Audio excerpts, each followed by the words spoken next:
The button has been pressed. Hello, happy people, and welcome to CopyKat vlog. This one is about Rhythmic Gymnastics World Championships happening in Valencia, Spain. I'm a sport journalist, so I came here to cover it.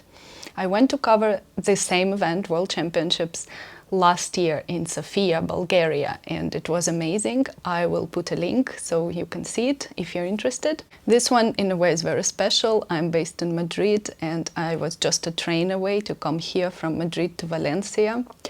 It's a really cool event because it's Journey to Paris 2024 Olympic Games, and in general I'm in awe of rhythmic gymnastics as a sport, of all the work that athletes put into it, and I would like more people to know about it. This is why I'm recording this journey of me going to the event and showing you some behind the scenes.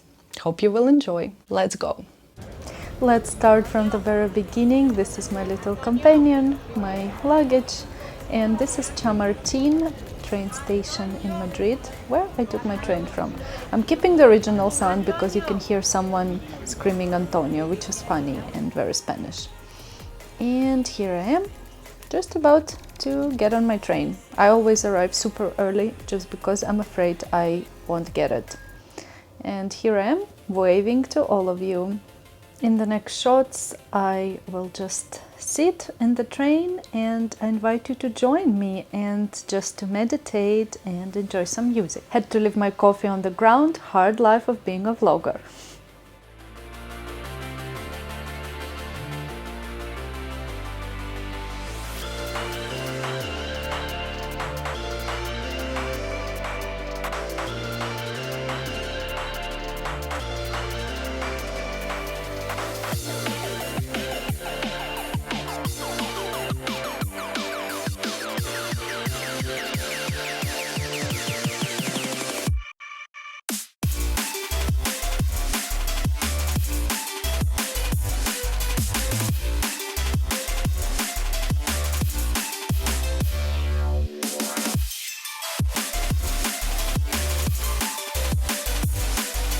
After enjoying these beautiful views, I headed to the venue, and I look really happy to come to Feria de Valencia, where the event was happening. But there is a pre-story that happened to me.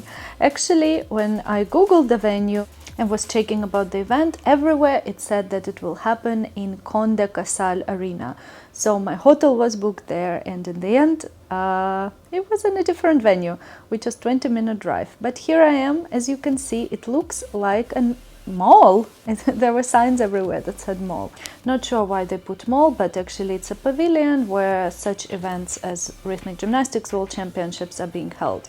This is the usual places where they sell some of the gymnastics apparatus. Here I entered the area where only media is allowed, journalists. They had a little restaurant there, but there was not too much food. So this is actually area for journalists with some small snacks like chips and some candies and biscuits, and this is where volunteers sit, and this is media area where you come to work. It was empty because I arrived quite early and filmed it with no journalists, not to disturb anyone.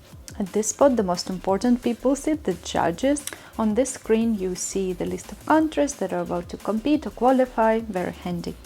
The official logo of the event, and this corridor is where athletes come straight after they competed, and they have to walk here to get to journalists, to the area called Mix Zone, which you're about to see next. This is the area of Mix Zone, which the first days was used as a photo zone. Here you can see somebody's posing in front of the green screen, and this is Australian team waving and being happy and very cute with their hearts.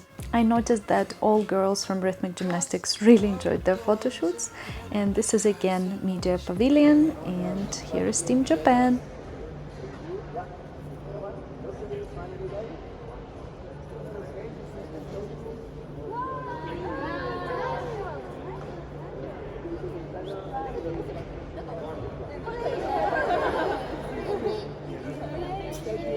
I think they liked the result. The photo shoots continued all day. Team Hungary, so many pictures of the athletes were taken on the day. There are many athletes, so mad respect to the photographer. This was the opening ceremony of the whole event, and you can see many athletes walking with their flags, and the audience went especially crazy. For which country can you guess? Of course, I'm talking about Spain. It was a cute ceremony, and it always gives me goosebumps when I see so many countries coming together in such a difficult world that we're all living in. Here you can see all the girls walking with their flags, a little behind the scenes moment, which I love. And since I started talking about all the Spanish support, I have to show you this moment. I mean, the tribunes were just full with Spanish flags, but also rhythmic gymnastics is quite big in Bulgaria, so there were lots of Bulgarian fans. One little girl approached me and she said, "Can I sit next to you? And I hope we don't disturb you." And she spoke perfect English with her mom, and they both held Bulgarian flags. And they were lovely, but when Bulgaria started performing, they really started screaming very loud. I thought I will go deaf. A little more magic. Here we see lots of people who turned their lights on, but they were soon told off for that. Because we're discussing magic, I have to show you this next moment.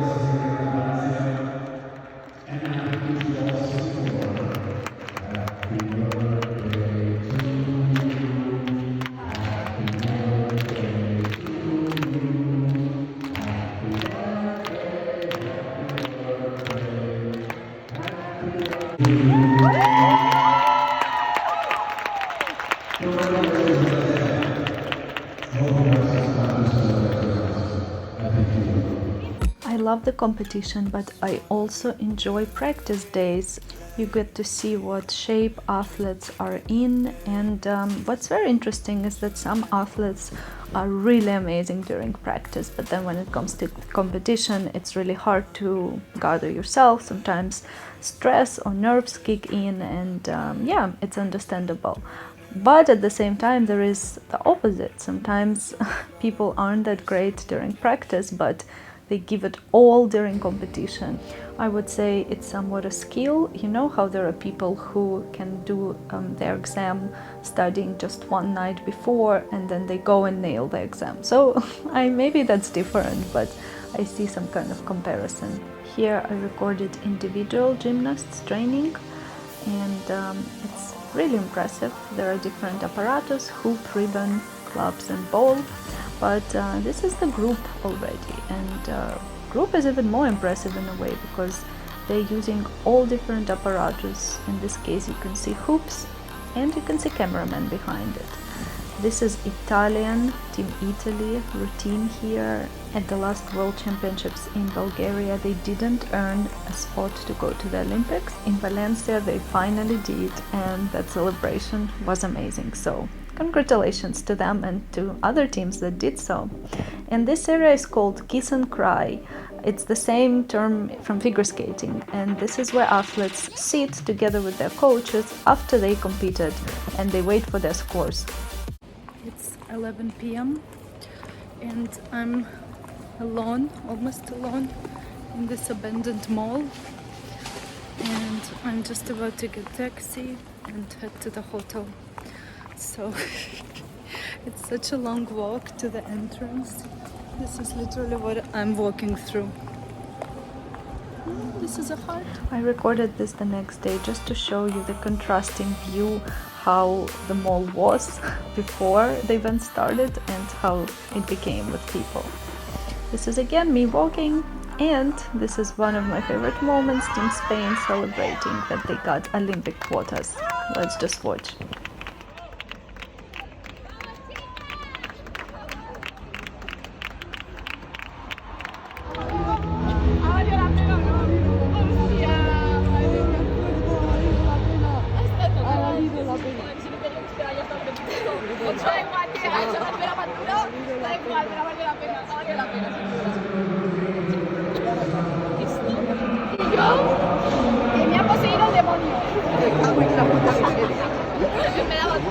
What we just saw in this area is called the mix zone. That's closed area where only journalists can go. It's not open to the general public, but as journalists and camera people, we're usually gathered here to watch the results and to see moments like this. Another winning moment. Team Israel won gold.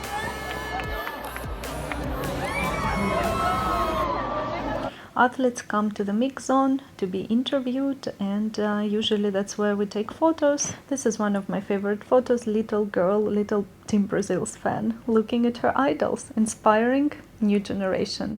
Thank you for watching this video. I hope you found it informative, maybe entertaining. Subscribe to my channel, give me a like, comment to show that there is interest around this topic, and maybe in the future I can make more videos. Thank you very much. Your CopyKat.